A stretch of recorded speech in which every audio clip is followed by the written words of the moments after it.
ఇక డీటెయిల్స్లోకి వెళ్తే జిల్లాలో పరిశ్రమల ఏర్పాటుకు ఏకగవాక్ష విధానం కింద ఔత్సాహిక పారిశ్రామిక వేతనాల నుంచి అందిన దరఖాస్తులకు త్వరితగతిన అనుమతులు మంజూరు చేయాలని జిల్లా కలెక్టర్ షాన్మోహన్ అధికారులను ఆదేశించారు. కలెక్టరేట్లో జిల్లా పరిశ్రమలు ఎగుమతుల ప్రోత్సాహక కమిటీ సమావేశం జిల్లా కలెక్టర్ షాన్మోహన్ అధ్యక్షతన జరిగింది. ఏకగవాక్ష విధానం క్రింద గడిచిన త్రైమాస కాలంలో అందిన దరఖాస్తుల పరిష్కారం, చిన్న మధ్య తరహా పరిశ్రమల ప్రోత్సాహానికి వివిధ రాయితీలు మంజూరు, RAMP programme, ease of doing business వంటి అంశాలపై జిల్లా కలెక్టర్ పరిశ్రమలు, factories, pollution control board, ground water, సాంఘిక సంక్షేమం, అగ్నిమాపక, ఏపీఐఐసి తదితర శాఖల అధికారులతో సమీక్షించారు.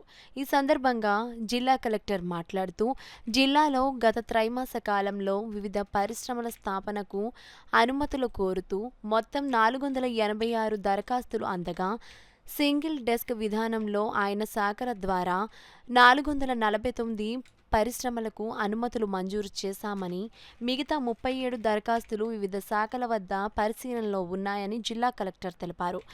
పరిశీలనలో ఉన్న దరఖాస్తులు అన్నిటిపై నిర్దిష్ట గడువులోపు తగిన పరిష్కారం అందించాలని జిల్లా కలెక్టర్ అధికారులకు స్పష్టం చేశారు.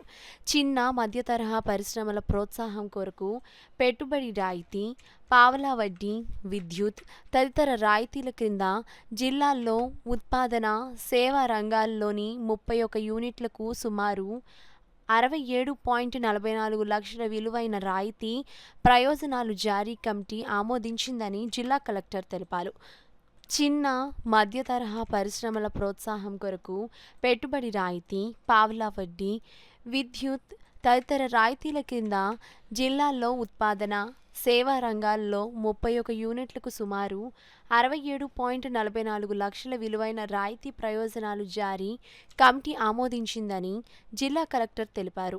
సమావేశంలో అసిస్టెంట్ కలెక్టర్ మనీషా, జిల్లా పరిశ్రమల శాఖ జీఎంసీహెచ్ గణపతి, ఏడీఎస్ విజయ్ కుమార్, రవాణా శాఖ అధికారి GV Sivareddy, APIIC zonal manager A Ramanareddy, deputy chief inspector of factories Narayanamurthy, జిల్లా అగ్నిమాపక అధికారి PVAS Rajesh, ground water DD Radhakrishna, సాంఘిక సంక్షేమం, కమర్షియల్ టాక్స్ ఇతర శాఖల జిల్లా అధికారులు, పరిశ్రమల శాఖ సిబ్బంది, అరుణ్ సందీప్, రాజేష్ కుమార్, సురేష్ కుమార్ మరియు వివిధ అసోసియేషన్లు ప్రతినిధులు పాల్గొన్నారు.